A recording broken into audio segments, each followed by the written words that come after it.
From Nutrien Ag Solutions, I'm Senior Meteorologist Andrew Pritchard with your Canadian Prairie Weather story for Wednesday, November 6th, 2024. I'm recording this video without the studio microphone, so maybe a little bit more echoey sounding here, but we'll get through it here. Let's talk about what we got over the next 10 days. Not a lot has changed here. The pattern continues to be active west of the Rocky Mountains for us here in the Prairie. We are rain-shadowed. Storm systems continue to come through. Maybe some snow north over the next 10 days, but by and large, just some spotty hit or miss light precipitation totals anywhere from 2 to 10 millimeters, over the next 10 days or so. Now, temperatures slowly trend colder. I'm going to build in a little bit of an extended trough here across western North America. That's going to allow objectively for a colder air mass to slide into the region, but really we're only trending back closer to average for this time of year. So we've been on the mild side here. We're still looking for some real cold air to build off to our north, in our colder source regions here as we look for that colder pattern setting in. It's just not a lot for it to kind of drag down into the area. So we've got this to look for as we head through the middle part of the month here. Temperatures at least trending closer to a freezing pattern across the Prairie. Now, temperatures certainly below freezing, especially across Alberta and Saskatchewan here as we get started on Wednesday morning, a little closer to the freezing mark as you make your way further off to the east into portions of southern Manitoba. Along with that, we do have some precipitation, some snow falling in the Peace River, the Grand Prairie area, some flurries likely making their way into the Edmonton area, and maybe some flurries moving into the Calgary area as well. And then further off to the south, just some light rain here south and east across southeastern Saskatchewan and portions of southern Manitoba. Also some dense fog along with this. So kind of a gloomy morning across parts of southern Manitoba. Now, as we look at the next 6 days, next 7 days, next week or so from the European AI forecast system, again, a pretty big hole across the prairies. We look for moisture being brought in from the Pacific Ocean with this active pattern, a series of troughs coming in there.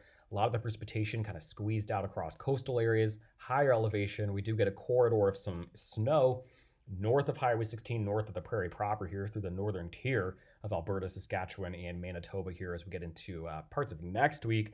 But then these systems, they dive in across the western United States. They have a lot of their moisture squeezed out of them. And then they pick up some Gulf moisture as they dive in across the southern U.S. and then lift into the Ohio Valley parts of the northeastern U.S. So while the pattern is not shut down across North America, the moisture transport is certainly not favorable across the Prairie. We could take this all the way into the next 10 days, all the way to November 16th. We see a lot of the same thing.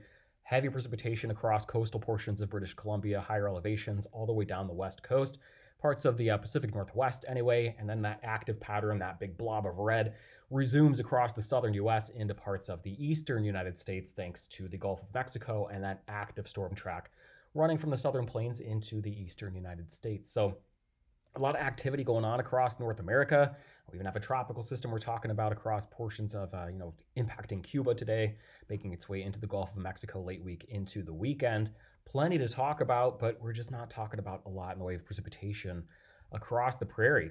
Let's animate the pattern here. I'm going to go ahead and bring it on back to Wednesday, November 6th here. We've got this deep trough in the Four Corners region of the southwest U.S., and a big ridge right between that, another trough here in the Aleutian Islands heading into the Gulf of Alaska. As we kind of animate this through the end of the week, we see that ridging building across the Prairie. It's going to allow for mild conditions to continue, quiet conditions continue. We see this pattern start to get interrupted as we get into the back half of the weekend, early next week. This is when we see kind of our next trough diving in here from the Gulf of Alaska, that one that is over the Aleutian Islands today.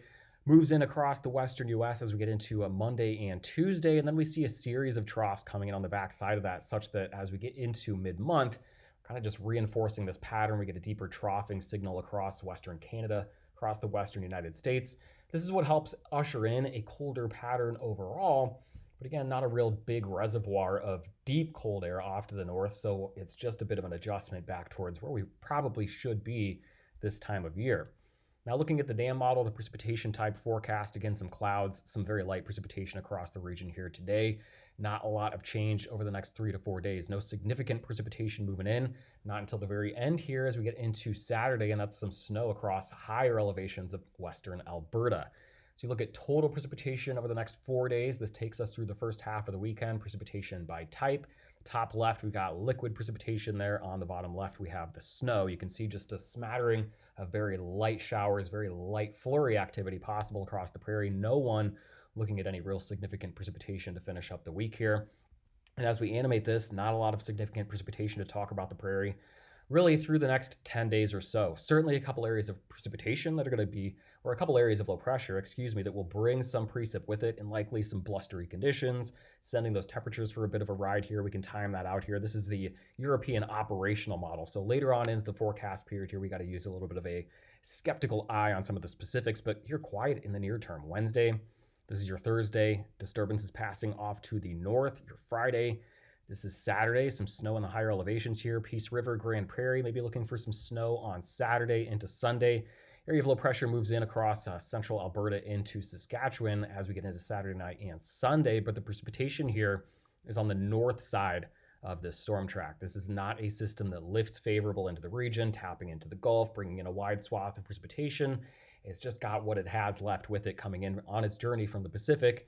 And on the north side of that, we're able to squeeze out a little bit of snow. So we'll take that as we go through the weekend. This is now your Sunday night into Monday. Some colder air comes in on the backside, but not a real strong push, not until we get, into the later part of next week. We see another area of low pressure lifting in here. This would be Tuesday afternoon, Tuesday night getting into Wednesday. You'll see another low emerge here on the backside, kind of getting pulled in by the bigger low off to the east as we get into Wednesday and Thursday. So, I mean, they bring blustery winds. They're going to work together to bring in a colder pattern, but they're not real efficient at bringing significant precipitation. They're also not really significant or very efficient at bringing in significant change to the temperature pattern. Colder, but not colder compared to average. Your next 10 days verbatim from the European model here. Again, some corridors here, 5 to 10 millimeters of precipitation here.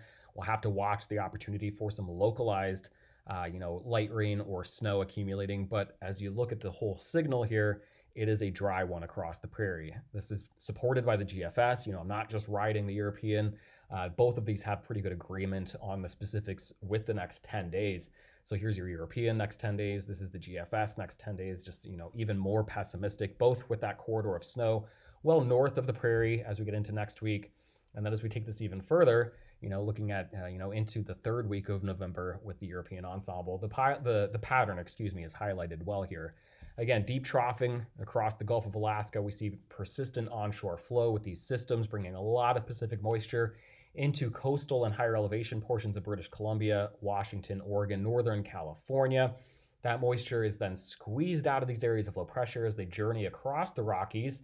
As they make their way east of the Rockies, down across the south central US, they're able to tap back into the Gulf of Mexico, and we see that large precipitation signal across portions of the central, southern, and eastern United States. So that is the pattern. It continues to be rather active, but it continues to be a pattern that really leapfrogs the prairie. And as I take it even further, this is the pattern that really is suggested deep into December. There may be certainly a storm system or two that's hiding out there that we do not have the specifics on. So I don't mean to say that we will not see a significant winter storm across the prairie into December, but the pattern right now, as we just kind of move on, we're looking for what that disruption would be, what that storm system would be. The pattern right now supports an active coastal portions of British Columbia, higher elevations, a quiet prairie, and then active central, southern, and eastern United States.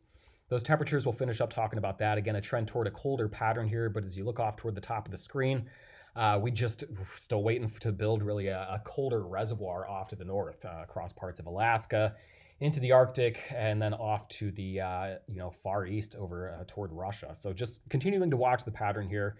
No big signal, as we're dipping our toe into winter that we'll be plunging into any sort of significantly snowy, stormy, or bitterly cold winter pattern over the next 3 to 4 weeks across the Canadian prairie proper. So your next 10 days in Calgary, you see the colder trend. This is, on the right side here where we get that low of -6, those highs, around 1 degrees.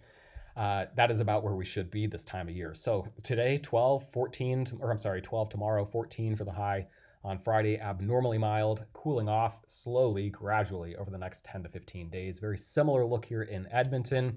This jives with what I said to you all. If you go back to my forecast last Wednesday, I kind of suggested the evolution says that we should trend colder as we get into the second half of November. There's not a lot of support for a significant plunge, but we're really seeing that transition toward a pattern that really feels a little bit more like, the second, third week of November, which it is. So that's what I've got for you. We'll talk to you again next Wednesday. It'll be November 13th.